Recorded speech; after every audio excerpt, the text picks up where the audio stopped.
জগদ্ধাত্রী পুজোটা হয়ে যাওয়ার পর মনটা ছিল বেজায় খারাপ। যা পুজো বলতে সবই শেষ।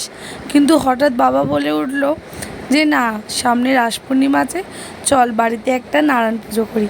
সেটা শুনে তো মনটা হয়ে গেল বেজায় খুশি, কারণ আবার কেনাকাটা পুজোর মানে যেহেতু সব কিছু আমি আর মা করি, সর্বস্ব আমাদেরকে আবার কেনাকাটা করতে লাগবে। মনের মধ্যে ভীষণ একটা আনন্দ ছিল। তো দেখতে দেখতে পুজোর দিনটা এসে হাজির হলো। ঠাকুরমশাই এখানে পুজোর যা যা জোগাড় লাগে সেগুলো করা শুরুও করে দিয়েছে। দেখতেই পাচ্ছ সঙ্গে ছোটো মামি ছিল। ছোটো মামি আমার সব জিনিসেই থাকে। সকালবেলায় ছোটো মামি একদম নিঃশ্বাস বন্ধ করে চলে এসছে যে বাবাকে কতক্ষণে পৌঁছতে পারবে, হচ্ছে যখন ঢুকছে দৌড়োতে দৌড়াতে। ভাই ওইখানে দিয়ে দিচ্ছিল ধুনোতে হাওয়া দিচ্ছিল। তারপর এখানে ঠাকুরমশাই পুজো করছে, আর আমি এখানে কিছুক্ষণ বসে বসে একটু ক্যামেরা করলাম। তো ওখানে অঞ্জলি দেবো বলে বসেছিলাম এতক্ষণ, তো একটুখানি তো ভিডিও করতেই হতো। আমি জানি তোমাদের সঙ্গে যেহেতু শেয়ার করব, তার জন্য একটু ভিডিও করেছি। আর এখানে ঠাকুরমশাই সত্যনারায়ণের পাঁচালি পরে নমস্কার করছিল।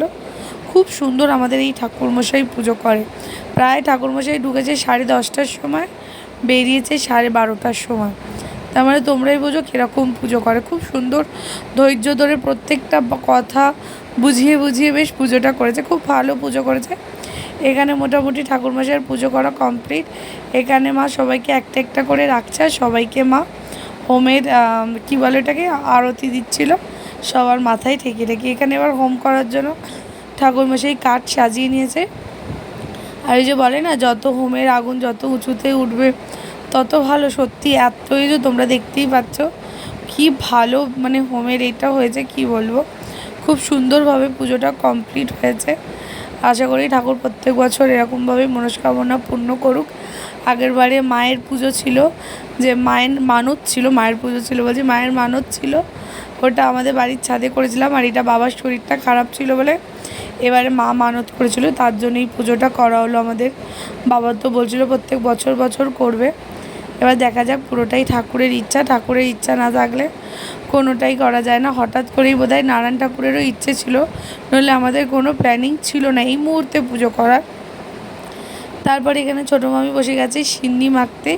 এই যে ছোটো মামি সিন্নি মাখছে। তারপরে তো সবাই লোকজন এসেছিলো সন্ধেবেলা, আর বেশি তো কাউকে বলিনি, শুধু আমাদের বাড়ির কজনই প্রায় 20 জনের মতন ছিলাম সবাই। তো সেই জন্য বেশি লোক ছিলাম না, যতজন ছিলাম বাড়ির লোকই ছিলাম। তারপরে এখানে মা যারা লোকজন আসবে তাদের জন্য হাঁড়িতে পায়েস বসিয়ে দিয়েছে। আমাকে বললো একটু নাড়, সেটাই একটুখানি বসে বসে নাড়ছিলাম।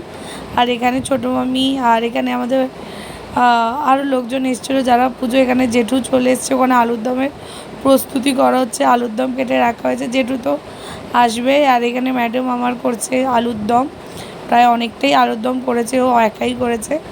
মারাত্মক টেস্টি আলুর দমটা করেছে। এখানে আমাকে আলুর দমে কী কী দিয়েছিল সেগুলোই বলছিল, তো তুমি ভিডিওয়ে বলো, বাট ভিডিওটা অনেকটা বড় হয়ে যেত বলে সেগুলো আর আমি শেয়ার করিনি। আর এখানে ছোটো মামি পুজো পাঠ সব কমপ্লিট হয়ে যাওয়ার পর ও আমার ঘরদোরগুলো গোছাতে বসে পড়েছে। তো চলো বাকিটা নেক্সট পার্টে আসবে।